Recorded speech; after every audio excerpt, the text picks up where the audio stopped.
Amigos do programa Momentos de Reflexão, segunda-feira, 20 de janeiro, e nós estamos na primeira fase do tempo comum da liturgia da Igreja Católica.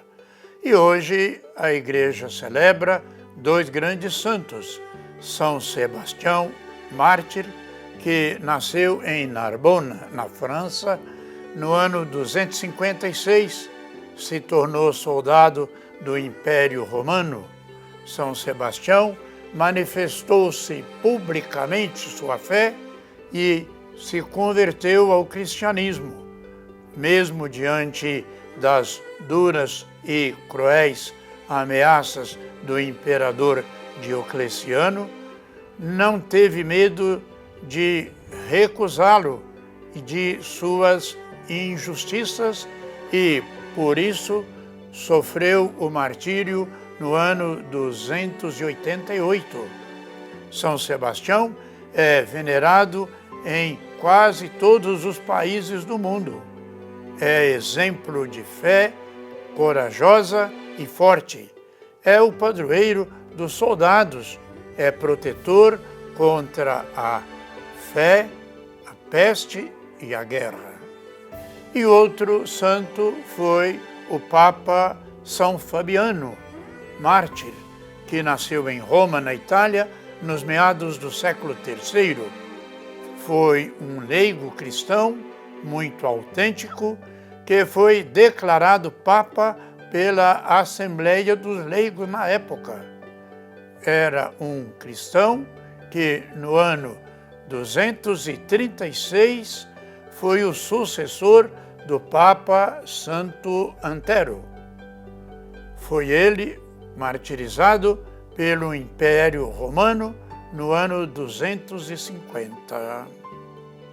E nós vamos meditar no Evangelho de Jesus Cristo, segundo São Marcos, no capítulo 2, os versículos de 18 a 22. Naquele tempo, os discípulos de João Batista e os fariseus estavam jejuando. Então vieram dizer a Jesus: por que os discípulos de João e os discípulos dos fariseus jejuam e os teus discípulos não jejuam? Jesus respondeu: os convidados de um casamento poderiam por acaso fazer jejum enquanto o noivo está com eles? Enquanto o noivo está com eles, os convidados não podem jejuar. Mas vai chegar o tempo em que o noivo será tirado do meio deles. Aí então eles vão jejuar. Ninguém põe um remendo de pano novo numa roupa velha, porque o remendo novo puxa o pano velho e o rasgão fica maior ainda. Ninguém põe vinho novo em odres velhos, porque o vinho novo arrebenta os odres velhos e o vinho e os odres se perdem. Por isso, vinho novo em odres novos.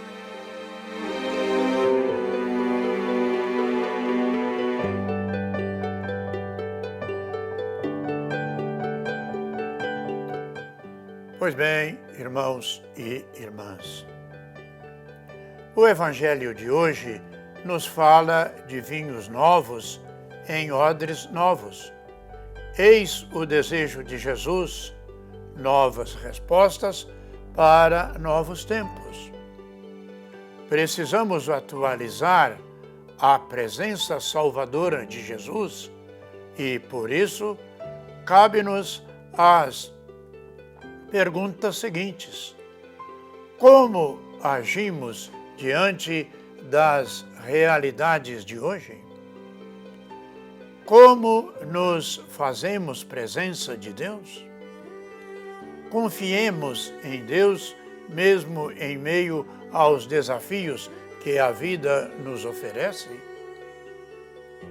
o Senhor nos ajuda a viver a graça de seu chamado e de sua palavra. Basta e para cada um de nós a presença de Jesus. O que significa obedecer à voz de Deus?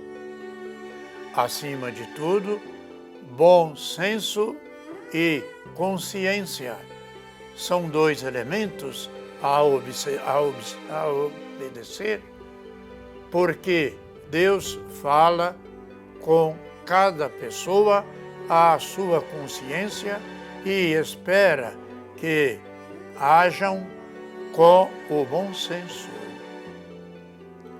A comunidade eclesial torna-se o espaço vital que acompanha o nosso discernimento para contrastar as nossas decisões a favor ou contra o reino de Deus. Assim, saberíamos que realmente, ouvindo a voz de Deus para a nossa vida, cada um de nós mudaria o nosso modo de pensar. Do povo da Bíblia, sabemos que Deus não deixou de se comunicar com eles, mas desde que nos enchemos de barulhos, Jesus aparece também com uma presença nova e declara que nos convida a saborear a sua proposta. Quem se entusiasma com a proposta de Jesus, sem estar disposto a deixar conceitos errados de Deus, da religião, da igreja, da nossa fé, não aprenderá a desfrutar do vinho novo do reino de Deus e será tentado a adaptar a vontade de Deus à vontade de cada um de nós. Ouvir com atenção a Deus nos permite mudar muitas coisas em nossa vida. Para melhor, sigamos os exemplos de São Sebastião, que hoje celebramos, e que ele que soube mudar radicalmente a sua vida a ponto de entregar a própria vida no martírio, que ele nos ajude, de fato, a sermos homens e mulheres capazes de enfrentar os desafios da nossa vida com a fé, com a confiança e no imenso amor de Deus, nosso Pai. Vamos, portanto, irmãos e irmãs, pedir a Deus nas nossas orações, pelos nossos irmãos os enfermos, pelas pessoas que cuidam, os profissionais da saúde, que cuidam de nossos irmãos enfermos. Pedimos pelas vítimas de tantas violências, pela paz no mundo e especialmente as pessoas que padecem em meio aos países em guerra por esse mundo afora. E que desça sobre todos e cada um de nós a bênção de Deus Todo-Poderoso, por intercessão especialmente de São Sebastião e de São Fabiano, a bênção de Deus Todo-Poderoso, Pai, Filho e Espírito Santo. Amém.